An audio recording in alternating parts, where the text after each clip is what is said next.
Hi, I'm Paul Simon, landscape horticulturist with the National Gardening Association. And today we're talking about how to build a raised garden bed. And now we're going to talk about building our raised garden beds. Just to recap, we've already prepared our beds and placed a 3-foot path between the two beds. Now we're ready to build our base frame. To build our base frame, we have 4 pieces of lumber that are 2-inch by 10-inch by 4 feet long. Now when we build the pieces together, we're going to overlap the pieces so that it becomes 4 feet 1.5 inches long. We cut our bed 4 feet 3 inches long. That'll give us a little bit of extra room. When you purchase your lumber, you want to purchase either cedar, oak, or fir.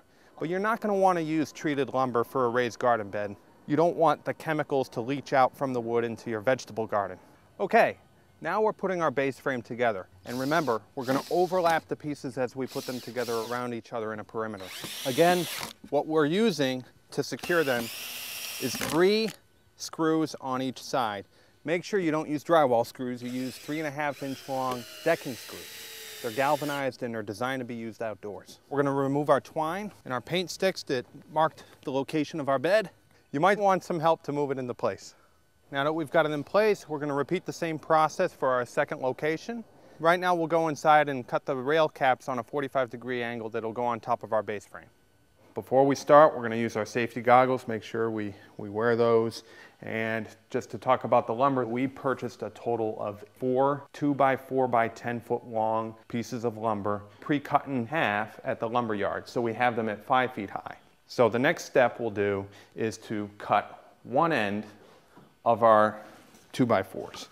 We know that the outside dimension of our top rail is going to be 4 feet 4 inches. The inside dimension is going to be 3 foot 8 inches. What we can do is just cut one end of all our 2x4s without having to have to measure yet. We've finished cutting 45 degrees on one end of our rail cap. We're going to need to cut the other side. Now we have to measure. So what we're going to do is we're going to measure 4 feet 4 inches from this outer edge all the way down and mark our 4 foot 4 inch mark. Okay, we got our 4 feet 4 inches. Okay, next what I like to do is just use a simple triangle to mark our 45-degree cut. Take that 4 foot 4 inch mark and we'll extend that through. Now before we go ahead and squeeze the trigger and cut this, we want to make sure that our pencil mark lines up with the blade. So what we do is we bring the blade down and see if it lines up. See, we're not lined up there, so we need to slide it over a little bit more. Once we know we're on target, and we are there, we can tighten up our support system here to hold the 2x4 in place. Our finished cut will be exactly 4 feet 4 inches. So we're ready to go.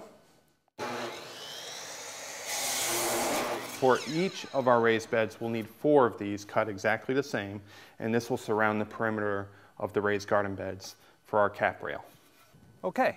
So now we're going to place the middle of the 2x4 along the middle of our base frame. We're going to line up the cuts that we made at 45-degree angles with the seam on our base frame.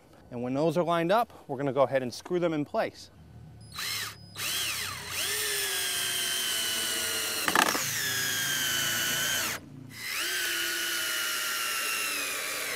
Okay, we're going to line up our seams here. Make sure that the 45s line up. We're going to make sure that this one lines up with our next seam there, and we're going to secure it in place. Now, before we secure the rest of this 3rd piece, we're going to put in our 4th piece to make sure that the seams line up nice and tightly.